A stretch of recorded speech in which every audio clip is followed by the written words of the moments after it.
الحمد لله رب العالمين والعاقبة للمتقين والصلاة والسلام على سيد الأنبياء والمرسلين نبينا محمد وعلى آله وصحبه أجمعين. اللهم أرنا الحق حقا وارزقنا اتباعه وأرنا الباطل باطلا وارزقنا اجتنابه. سبحانك لا علم لنا إلا ما علمتنا إنك أنت العليم الحكيم. أعوذ بالله من الشيطان الرجيم. بسم الله الرحمن الرحيم.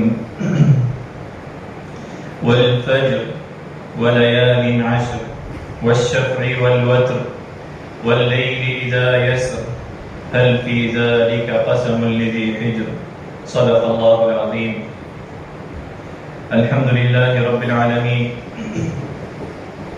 اللهم ربنا لك الحمد كما ينبغي لجلال وجهك وعظيم سلطانك. سبحانك لا علم لنا إلا ما علمتنا إنك أنت العليم الحكيم. تمام تعریفیں اللہ رب العالمین کے لیے ہیں. اللہ تبارک و تعالیٰ کے فضل و کرم سے آج ہم اس کے گھر میں حاضر ہوئے ہیں. اللہ تبارک و تعالیٰ ہماری تمام عبادات کو اپنی بارگاہ میں قبول فرمائے اور ہمیں اعمال صالحہ میں استقامت عطا فرمائے. اللہ تبارک و تعالیٰ کا کلام اور نبی کریم صلی اللہ علیہ وسلم کی اسوہ حسنہ ہمارے لیے دنیا آخرت کی کامیابی کا ذریعہ ہے. اللہ تبارک و تعالیٰ نے ہم گناہ گاروں کو بار بار یہ موقع عطا فرماتے کہ جب ہم دنیا کی زندگی میں مصروف ہو جاتے ہیں تو اللہ تبارک و تعالیٰ نماز کی صورت میں، روزوں کی صورت میں اور دیگر اعمال صالحہ کی صورت میں ہمیں یہ مواقع عطا فرماتے ہیں کہ ہم کس طرح اللہ تبارک و تعالیٰ کا قرب حاصل کریں. اور جس طرح اللہ تبارک و تعالیٰ نے انسانوں کے دنیا میں درجات بنائے ہیں، اسی طرح اللہ تبارک و تعالیٰ نے سال میں، مہینوں میں درجات رکھے ہیں. رمضان مبارک کا مہینہ سال کے دیگر مہینوں میں فضیلت والا، عظمت والا مہینہ، اور اسی طرح ہفتے کے دنوں میں یوم الجمعہ، جمعہ کا دن جو ہے وہ فضیلت والا، عظمت والا ہمارے لیے. اور اسی طرح عشر میں، 10 دنوں میں جو آگے ہے، اللہ تبارک و تعالی ہمیں اس دنوں کا جو آگے آ رہے ہیں اس کا حق ادا کرنے کی توفیق عطا فرمائے.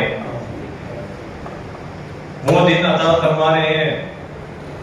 جس میں اللہ تبارک و تعالی نے تمام عبادات کو جمع کیا. عشر ذی الحجہ، اللہ تبارک و تعالی نے سورہ فجر میں فرمایا والفجر، قسم ہے فجر کی، ولیال عشر، اور 10 راتوں کی، والشفع والوتر، اور جفت اور طاق کی، واللیل اذا یسر، اور رات کی جب وہ چلنے لگے. هل فی ذلک قسم لذی حجر،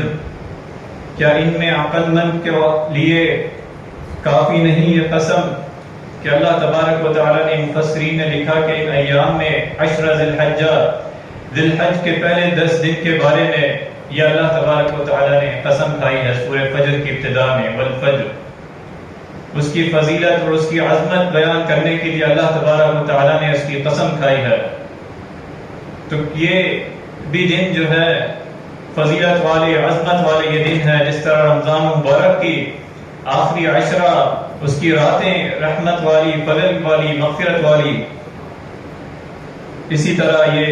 ذی الحجہ کے پہلے 10 دن بڑی فضیلت والے ہیں، عظمت والے ہیں اللہ تبارک و تعالیٰ کے ہاں. اور اللہ تبارک و تعالیٰ ہم بندوں کو یہ موقع عطا فرما رہے ہیں کہ ہم ان 10 دنوں میں، آنے والے 10 دنوں میں کس طرح ہم اللہ رب العالمین کا قرب حاصل کریں، کس طرح ہم اپنے اعمال صالحہ میں، اپنے اعمال میں جو ہے وہ اضافہ کریں. اللہ تبارک و تعالیٰ اس کی فضیلت اور عظمت بھی بتاتے ہیں، والفجر ولیال عشر، اور اس کی فضائل بھی بتاتے ہیں کہ ان 10 دنوں میں فرمایا افضل الایام الدنیا ایام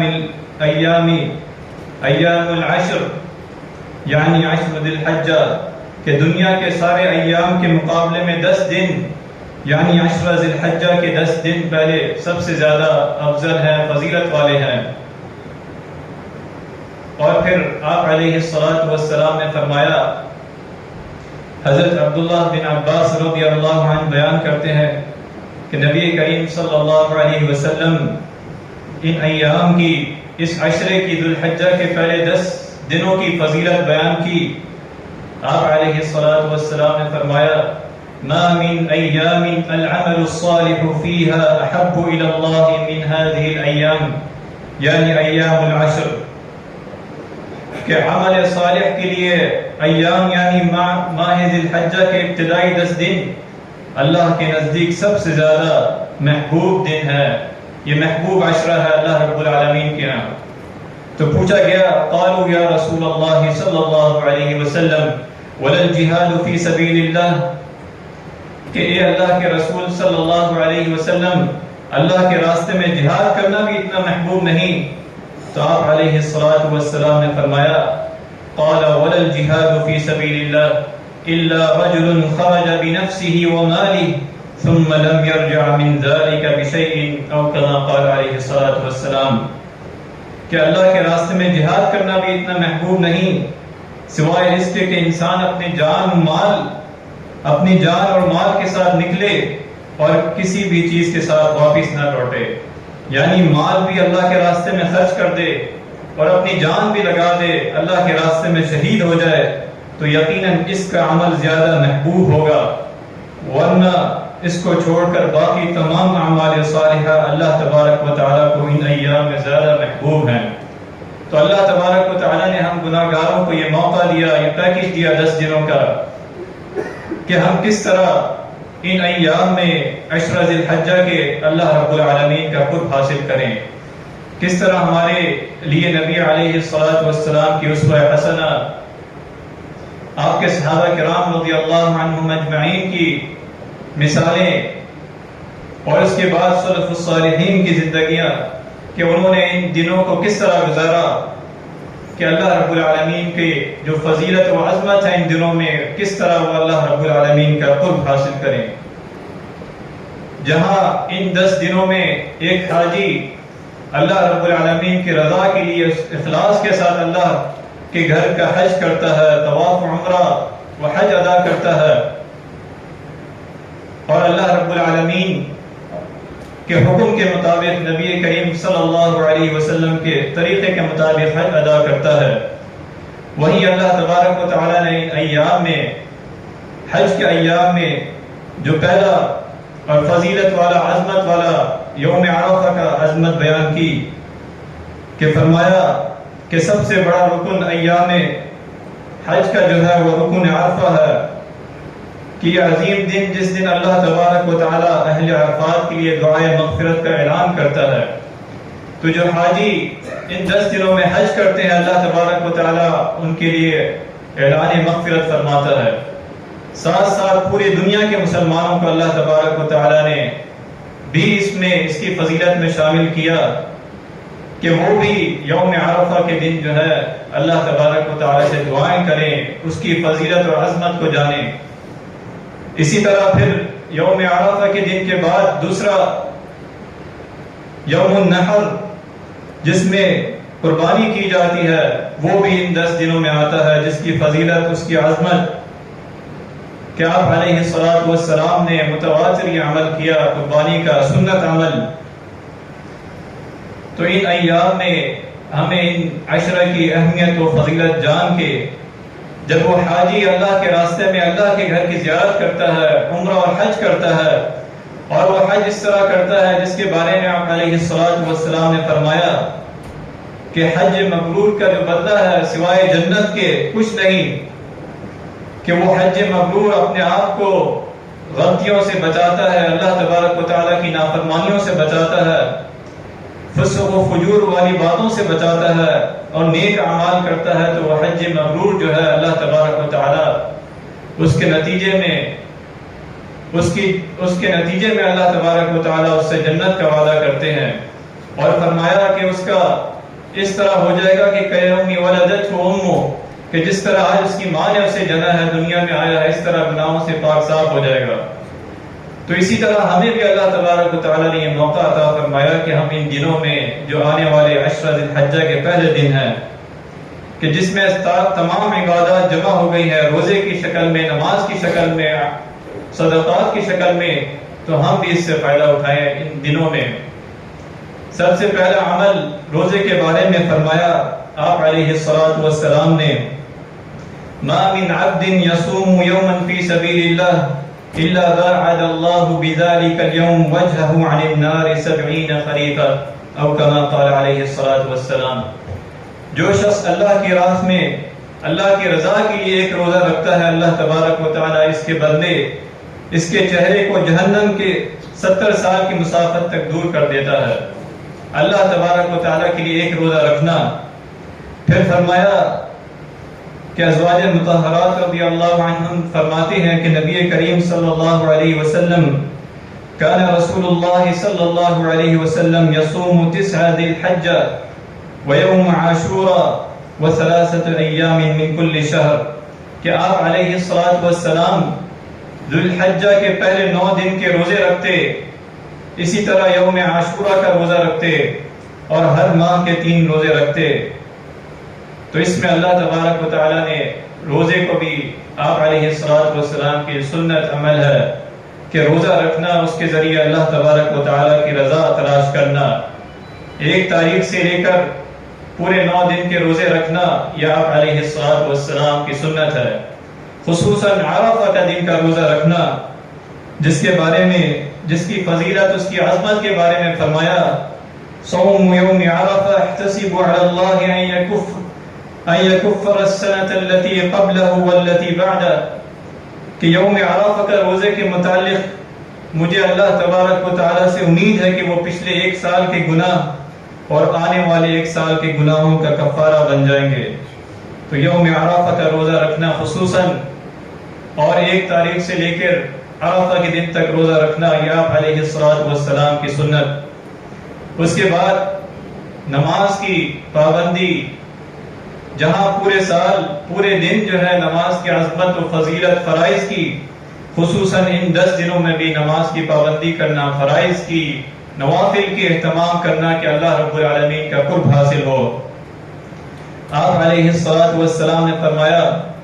کہ اللہ تبارک و تعالیٰ فرماتا ہے جو شخص میرے دوست سے دشمنی کرتا ہے میں اس کے خلاف اعلان جنگ کرتا ہوں۔ پھر فرمایا میرا بندہ سب سے زیادہ میرا قرب اس چیز سے حاصل کر سکتا ہے جس سے میں نے اس پر فرض کیا، یعنی فرائض کو ادا کر کے وہ میرے قریب آ جاتا ہے۔ پھر فرمایا میرا بندہ نوافل کے ذریعے میرا قرب حاصل کرتا ہے، یہاں تک کہ میں اسے محبت کر لیتا ہوں۔ فرائض کے بعد وہ نوافل، زیادہ سے زیادہ نوافل ادا کرتا ہے اور اللہ رب العالمین کا قرب حاصل کرتا ہے۔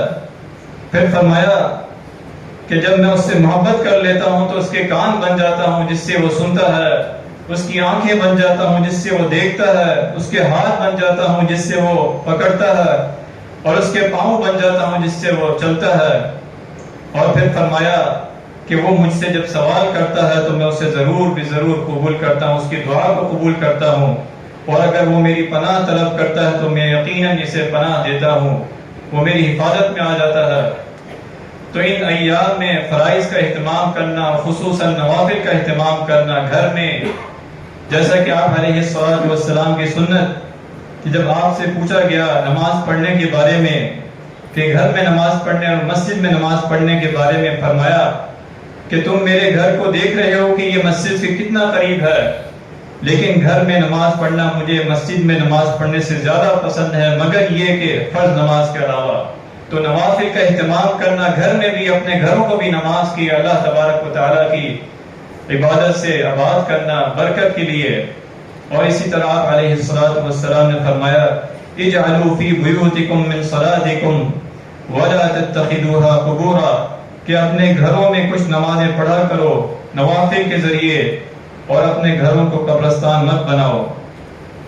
تو نمازوں اور نوافل کے ذریعے اللہ رب العالمین کا قرب حاصل کرنا ان ایام میں۔ اس کے بعد اللہ تبارک و تعالیٰ کا ذکر کرنا، یہ بھی اعمال صالحہ خصوصاً ان 10 دنوں میں کہ جتنا اللہ رب العالمین کا ذکر ہو اللہ تبارک و تعالیٰ نے قرآن مجید میں جہاں اہل ایمان کی صفات بیان کی وہاں یہ ذکر کیا وَالذَّاكِرِينَ اللَّهَ كَثِيرًا وَالذَّاكِرَاتِ کہ وہ اللہ کا کثرت سے ذکر کرتے ہیں مرد اور عورت. پھر فرمایا یا ایھا الذین آمنوا اذکروا اللہ ذکرا کثیرا، اے ایمان والو اللہ تبارک و تعالیٰ کا کثرت سے اس کا ذکر کرو، کثرت سے اس کو یاد کرو. تو ذکر ایک ایسی عبادت ہے جو سال کے ہر دن، ہر مہینے، ہر لمحے زندگی کے وہ ذکر کرنا، خصوصاً ان 10 دنوں میں والفجر ولیال عشر، ان 10 دنوں میں اس کا اہتمام کرنا کہ اللہ رب العالمین کا ذکر اس کا قرب کا ذریعہ ہے. کہ آپ علیہ الصلوۃ والسلام نے فرمایا کہ اللہ تبارک و تعالی فرماتا ہے انا عند ظن عبدی بی، کہ میں اپنے بندے کے گمان کے مطابق اس سے سلوک کرتا ہوں. پھر فرمایا وَأَنَا مَعَهُ إِذَا ذَكَرَنِي، اور وہ جب میرا ذکر کرتا ہے تو میں اس کے ساتھ ہوتا ہوں. فَإِن ذَكَرَنِي فِي نَفْسِي ذَكَرْتُهُ فِي نَفْسِي، اگر وہ اکیلا میرا ذکر کرتا ہے، اپنے دل میں میرا ذکر کرتا ہے تو میں اسی طرح اس کا ذکر کرتا ہوں، اس کو یاد رکھتا ہوں. وَإِن ذَكَرْتُهُ فِي مَلَئٍ ذَكَرْتُهُ فِي مَلَئٍ خَيْرٍ مِّنْهُمْ، اور اگر وہ کسی مجلس میں مجھے یاد کرتا ہے، میرا ذکر کرتا ہے، میں اس سے بہتر مجلس میں، فرشتوں کی مجلس میں اسے یاد رکھتا ہوں. پھر اللہ تبارک و تعالیٰ نے فرمایا کہ وہ بندہ میرے قریب آتا ہے، وہ میرے قریب آنے کی کوشش کرتا ہے، تھوڑا میرے قریب آتا ہے تو میں اسے زیادہ اس کے قریب آتا ہوں، چل کر آتا ہے تو میں اس کے پاس دوڑ کر اس کی طرف جاتا ہوں. تو اللہ تبارک و تعالیٰ کا ذکر کرنا، اپنی زبان کو اللہ کے ذکر سے معطر رکھنا ان ایام میں، یہ عشر ذی الحجہ کے پہلے 10 دن میں، یہ اللہ تبارک و تعالیٰ کو بہت محبوب ہے اور آپ علیہ الصلوۃ والسلام کی اسوہ حسنہ ہے. اسی طرح ایک اور حدیث میں آپ علیہ الصلوۃ والسلام نے فرمایا الطہور شطر الایمان، پاکیزگی آدھا ایمان ہے. پھر فرمایا والحمدللہ تملأ المیزان، کہ الحمدللہ یہ کلمات میزان کو بھر دیتے ہیں. وسبحان اللہ والحمدللہ تملأان ما بین السماوات والارض، سبحان اللہ، الحمدللہ، یہ دونوں کلمات زمین و آسمان کے درمیان اس کے اجر و ثواب سے جو ہے اس بندے کے لیے بھر دیتے ہیں. تو اللہ تبارک و تعالیٰ کی تسبیح کرنا، اس کو یاد کرنا،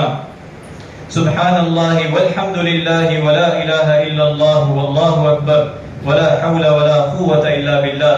ان کلمات کے بارے میں فرمایا خطہ زمین پر جو شخص بھی یہ کلمات کہے